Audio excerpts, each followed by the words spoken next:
Que la grâce du Seigneur Jésus-Christ, l'amour de Dieu et la communion du Saint-Esprit soient avec vous tous. Amen. Le texte pour notre méditation est la lecture des Actes des Apôtres que je relis. Un ange du Seigneur s'adressa à Philippe en disant « Lève-toi et va en direction du sud, sur le chemin qui descend de Jérusalem à Gaza, celui qui est désert. » Il se leva et partit. Or, un eunuque éthiopien, haut fonctionnaire de Candace, la reine de l'Éthiopie, et administrateur de tous ses trésors, était venu à Jérusalem pour adorer. Il repartait, assis sur son char, et lisait le prophète Ésaïe. L'Esprit dit à Philippe, « Avance et approche-toi de ce char. » Philippe accourut et entendit l'Éthiopien lire le prophète Ésaïe. Il lui dit, « Comprends-tu ce que tu lis ?» L'homme répondit, « Comment le pourrais-je si personne ne me l'explique ?» Et invita Philippe à monter et à s'asseoir avec lui. Le passage de l'Écriture qu'il lisait était celui-ci. Il a été conduit comme une brebis à l'abattoir et pareil à un agneau muet devant celui qui le tond, il n'ouvre pas la bouche. Dans son humiliation, la justice lui a été refusée. Et sa génération, qui en parlera? En effet, sa vie a été supprimée de la terre. L'eunuque dit à Philippe, « Je t'en prie, à propos de qui le prophète dit-il cela? Est-ce à propos de lui-même ou de quelqu'un d'autre ?» Alors Philippe prit la parole, et en partant de ce texte de l'Écriture, il lui annonça la bonne nouvelle de Jésus.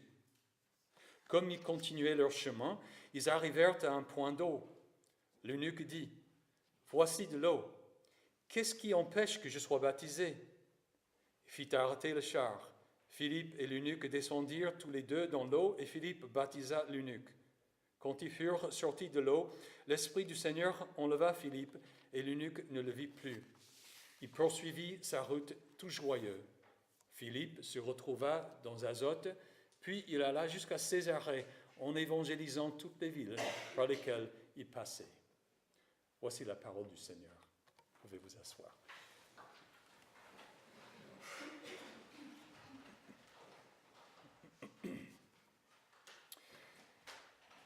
Dans son épître aux Romains, au chapitre 8, l'apôtre Paul a écrit « Nous savons que tout contribue au bien de ceux qui aiment Dieu, de ceux qui sont appelés conformément à son plan. » Je pense que nous connaissons tous ce verset. Sans doute que nous l'avons cité ou y avons fait allusion plusieurs fois. Je pense que nous revenons souvent à ce verset lorsque nous passons par des épreuves ou par un temps d'incertitude. L'idée que tout contribue au bien des croyants, même des choses qui, sur le coup, semblent loin de contribuer à notre bien, nous console et encourage. Mais pensons-nous autant à la deuxième partie du verset qui parle du plan de Dieu, du fait que tu contribues au bien de ceux qui aiment Dieu, de ceux qui sont appelés conformément à son plan. Avez-vous l'idée que Dieu est à l'œuvre parmi vous, parmi nous, qui poursuit un plan et que les hauts et les bas de la vie ne sont pas simplement dus au hasard? Savons-nous que c'est grâce au plan de Dieu que tout contribue au bien de ceux qui l'aiment, qui se sert de toutes choses, même de celles qui sont difficiles pour nous, afin d'accomplir son plan? Si nous avons des doutes sur le plan de Dieu pour sauver le monde, pour le réconcilier avec lui, si nous ne sommes pas sûrs qu'il désire que tous les hommes soient sauvés et parviennent à la connaissance du salut, de la vérité, il suffit de lire le livre des Actes des Apôtres.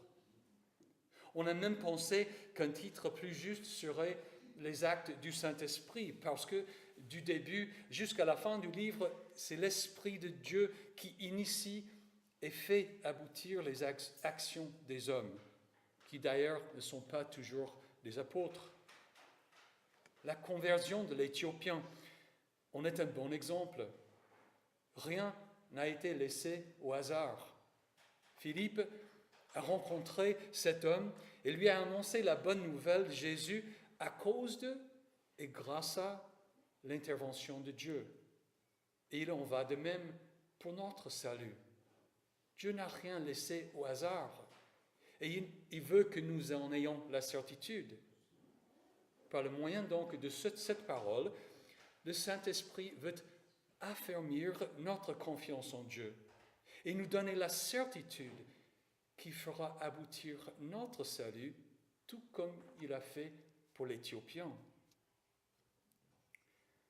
La conversion de l'eunuque éthiopien était chose peu probable. L'ancienne Éthiopie se trouvait dans l'actuel Soudan, en Afrique, au sud de l'Égypte.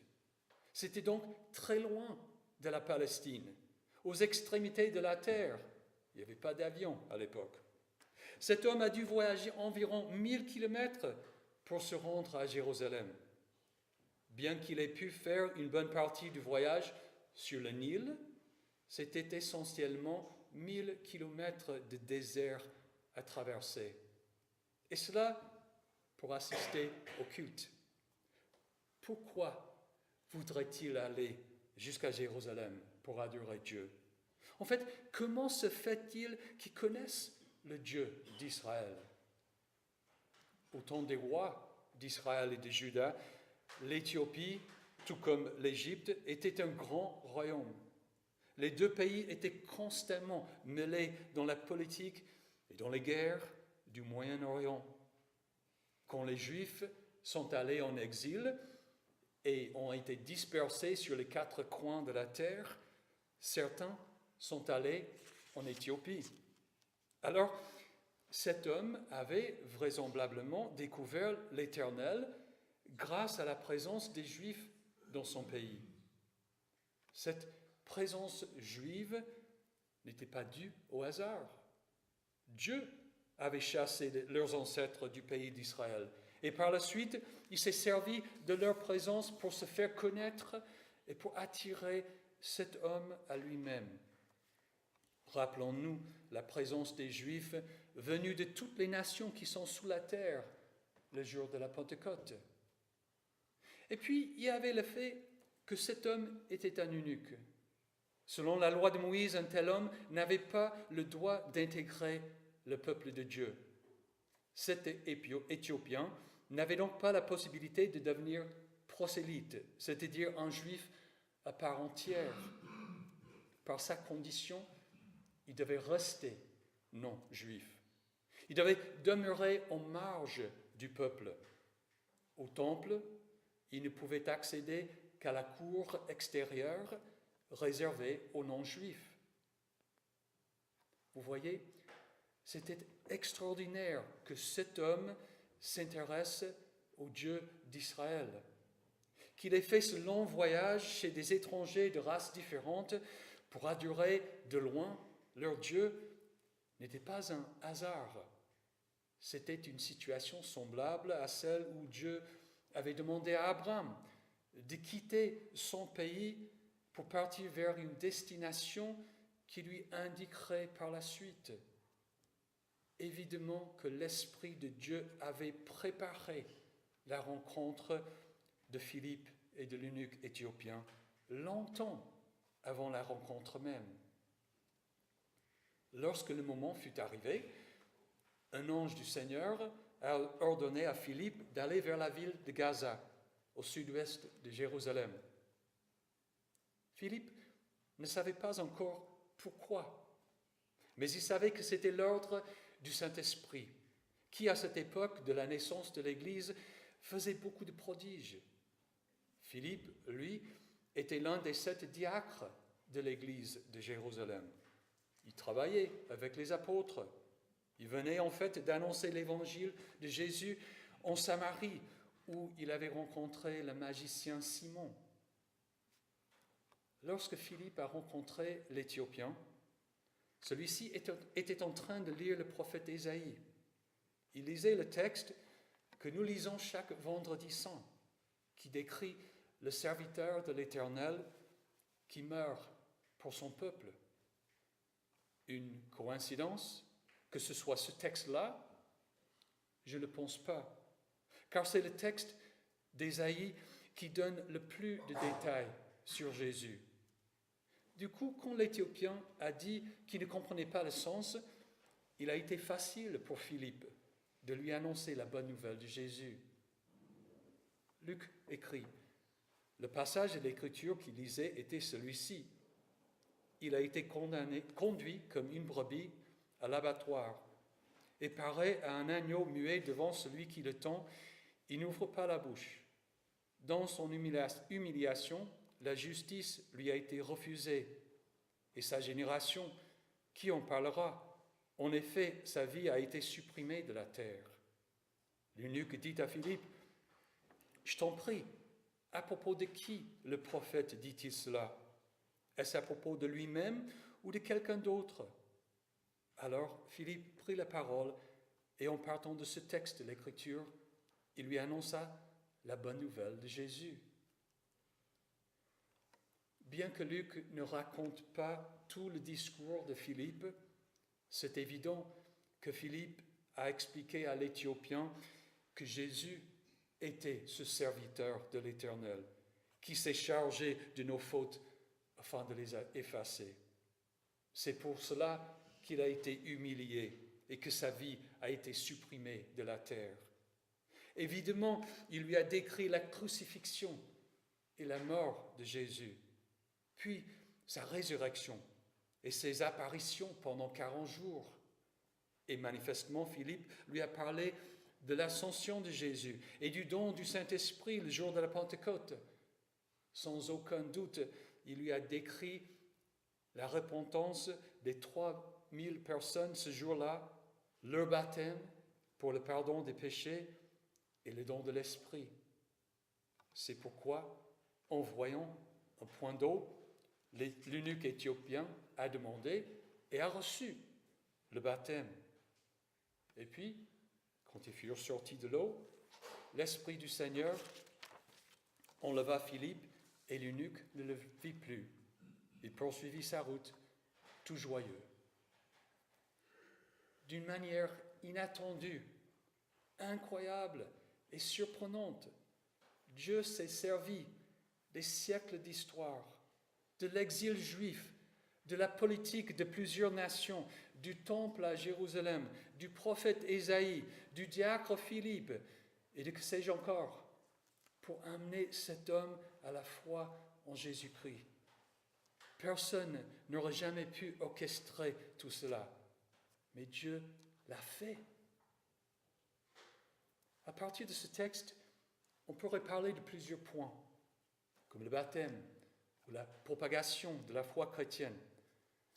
Mais le point que je voudrais faire comprendre aujourd'hui est le fait que notre salut est l'œuvre de Dieu. C'est l'accomplissement de son plan annoncé depuis le jardin d'Éden. C'est pourquoi la foi chrétienne ne ressemble à aucune autre religion ou foi du monde, qui ne sont que des créations des hommes et qui dépendent des efforts de l'individu. Et c'est pourquoi, ayant entendu la même bonne nouvelle, ayant reçu le même baptême pour le pardon de nos péchés et le même esprit, nous savons que tout contribue au bien de ceux qui aiment Dieu, de ceux qui sont appelés conformément à son plan. Il y a quelques aspects du plan de Dieu que ce texte met en valeur et qui ont un impact sur nous. En premier lieu, il y a Jésus. Il est au centre de la foi chrétienne. Il est l'auteur du salut du monde et celui qui nous amènera à la perfection. Nous venons de lire que Philippe a annoncé la bonne nouvelle de Jésus à partir d'un texte d'Ésaïe, chapitre 53. Nous comprenons alors que Jésus est au centre de toute l'Écriture, toute la révélation de Dieu. Il est la clé pour comprendre toute la Bible, comme lui-même l'a dit. Vous étudiez les Écritures parce que vous pensez avoir par elles la vie éternelle. Ce sont elles qui rendent témoignage à mon sujet. n'y a pas d'autre personne, pas d'autre doctrine qui nous concerne. Il n'y a de salut en aucun autre, car il n'y a sous le ciel aucun autre nom qui ait été donné parmi les hommes par lequel nous devions être sauvés. Pour nous qui mettons notre confiance en Jésus, c'est une très bonne nouvelle. Tout est on ne peut plus simple. Dieu nous a fait don du mérite et de la justice de Dieu, de Jésus, son serviteur. Rien à faire de notre part. Nous n'avons pas à être à la hauteur des attentes de quiconque de ce monde. Celui qui croira et qui sera baptisé sera sauvé. Point. C'est seulement celui qui ne croira pas qui sera condamné. Un deuxième aspect du salut à souligner dans ce texte est le fait que ce salut est pour le monde entier. Quelle magnifique preuve en est le salut de cet Éthiopien. Un homme si éloigné de Jésus en raison de sa situation et de sa condition. Et Dieu l'envoie chercher. C'est l'égal de la conversion de Naaman, le Syrien, à l'époque d'Élie. À partir de ce récit, qui peut douter du fait que Dieu a tant aimé le monde qu'il a donné son Fils unique? Qui peut contester le fait que Jésus-Christ est la victime expiatoire pour nos péchés, et non seulement pour les nôtres, mais aussi pour ceux du monde entier? Personne. Et vous le savez, c'est là le fondement de notre certitude de salut. C'est le fait que Jésus-Christ est mort pour le monde entier, car, évidemment, comme l'eunuque éthiopien, vous et moi en faisons partie. Enfin, un dernier aspect du salut mérite notre attention. Dans le plan de Dieu, le salut s'effectue par l'annonce de la bonne nouvelle de Jésus-Christ.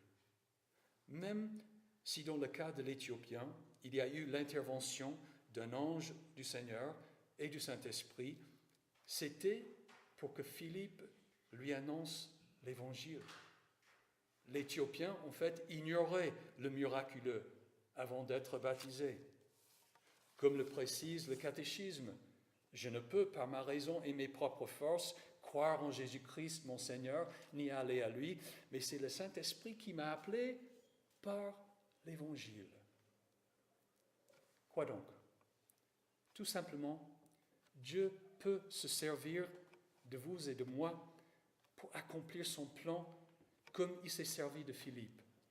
Philippe n'a pas fait de miracle, il a simplement été l'instrument de l'Esprit. Il a parlé, il a ouvert sa bouche. Bien sûr qu'il avait une connaissance de la Bible, mais il n'était ni apôtre ni pasteur. Il était un laïc, choisi par sa paroisse pour s'occuper des veuves. Dieu l'a choisi pour faire autre chose. Alors, ne négligez pas votre étude de la parole de Dieu. Ne vous lassez pas de servir dans votre paroisse et de participer à sa vie éternelle. En effet, vous ne pouvez pas savoir si l'Esprit vous dira un jour « Lève-toi et va en direction du sud. » Amen. Que la paix de Dieu, qui dépasse tout ce que l'on peut comprendre, garde votre cœur et vos pensées en Jésus-Christ pour la vie éternelle.